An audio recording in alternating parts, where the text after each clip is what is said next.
آج لوگ صحابہ پر اعتراض کرتے ہیں. یہ مرزا انجینئر کو دیکھو نا، وہ بدبخت ملعون، ابھی پچھلے ہفتے اس کا کلپ آیا اور کہتا ہے اگر آج حضرت معاویہ اور مغیرہ بن شعبہ اور عمر بن عاص قبروں سے بھی نکل آئیں تو ہم اہل صفین سے علی کے مقابلے میں تلوار لے کر آئیں گے. اور وہ بدبخت بڑے فخر سے کہتا ہے اگر ہماری تلواروں سے وہ بچیں تو ہماری زبانوں سے وہ نہیں بچیں گے. حالانکہ غالباً امام مالک رحمہ اللہ کا قول ملتا ہے. ان سے کسی نے اہل صفین کے بارے میں سوال کیا تو کہا خاموش، جب اللہ نے ہمیں ان کے زمانے میں ہماری تلواروں سے اللہ نے انہیں محفوظ رکھا اور ہم ان کے دور میں نہیں پیدا ہوئے تھے، تو آج ہم اپنی زبانوں کو بھی ان سے محفوظ رکھیں گے کہ ان کے خلاف کوئی زبان درازی نہیں کریں گے. اب بیٹھے میں حقیقت پسند ہے، کیا نام؟ اصل میں جو حقیقت ہے ہم وہ بتاتے ہیں، ہم حقیقت پسند ہیں. یہ لوگ چھپاتے ہیں، ہم چاہے جس کی بھی ہو. اگر آپ اتنے حقیقت پسند ہیں تو اپنے ابا کی حقیقتیں کیوں نہیں بتاتے؟ وہ کون سے کالج کے سامنے روزانہ چھٹی کے ٹائم کھڑا ہوتا تھا یا نہیں ہوتا تھا؟ یہ حقیقت پسند ہو تو پہلے اپنے ابا سے شروع کرو نا. اگر اس دعوے میں سچے ہو، ابا کو اگر نہیں جانتے اپنے کو تو ضرور جانتے ہو. رات تو کیا کیا سوچتا، رات تو نے کیا کیا دیکھا، کیا کیا نہیں، اپنی حقیقت بھی بتاؤ. اور جناب بیٹھے ہوئے اور صحابہ پر اعتراض. دیکھیں بھائی، مسئلہ یہ ہے،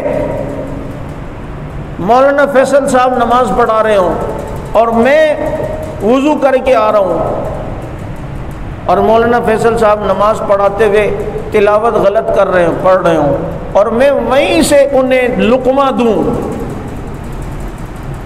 تو مجھے بتائیں اگر مولانا صاحب نے لقمہ لے لیا میرا تو نماز ہو جائے گی؟ حضرت کی بھی نماز جائے گی، پوری جماعت کی نماز جائے گی. کیونکہ لقمہ دینے کے لیے نماز میں شریک ہونا ضروری ہے. ایک آدمی ابھی تک نماز میں شریک نہیں ہوا، وہ نماز والوں کو لقمہ نہیں دے سکتا. اور اگر کسی نے لیا تو لقمہ لینے کی وجہ سے سب کی نماز ٹوٹ جائے گی. کیوں؟ جو نماز میں وہ اونچے درجے میں اور جو نماز کے باہر ہے وہ نیچے درجے میں. تو نماز والے اونچے درجے میں، جو نماز کے باہر ہیں وہ چھوٹے درجے میں، ان سے کم درجے میں.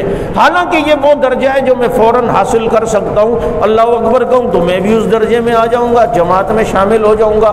تو جس درجے کو میں حاصل کر سکتا ہوں، لیکن ابھی فی الحال نماز میں وہ ہیں وہ اونچے درجے میں ہیں اور میں نماز میں نہیں ہوں، میں نیچے درجے میں ہوں. تو نیچے درجے والا اونچے درجے والے کی غلطیوں پر نہیں پکڑ سکتا، لقمہ نہیں دے سکتا.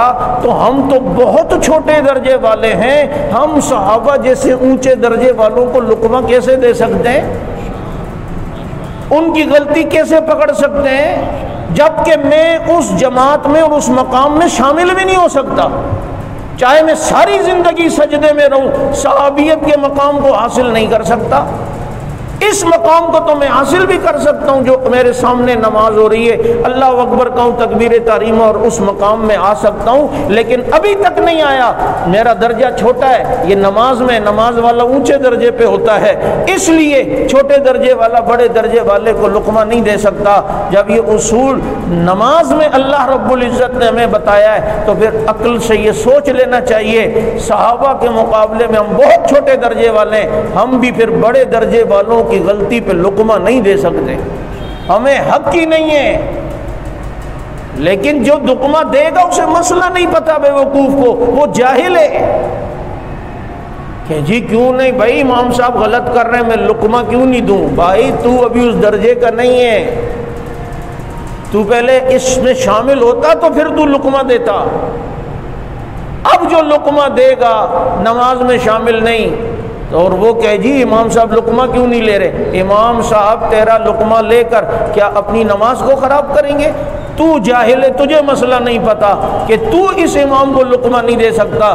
تو جب میں اس امام کو لقمہ نہیں دے سکتا نماز کے باہر، تو میں اس امام کو لقمہ کیسے دوں جس کو امام خود امام الانبیاء نے بنایا ہے؟ مروا ابا بکر فلیصلی بالناس، ابو بکر سے کہو کہ امامت کرائیں.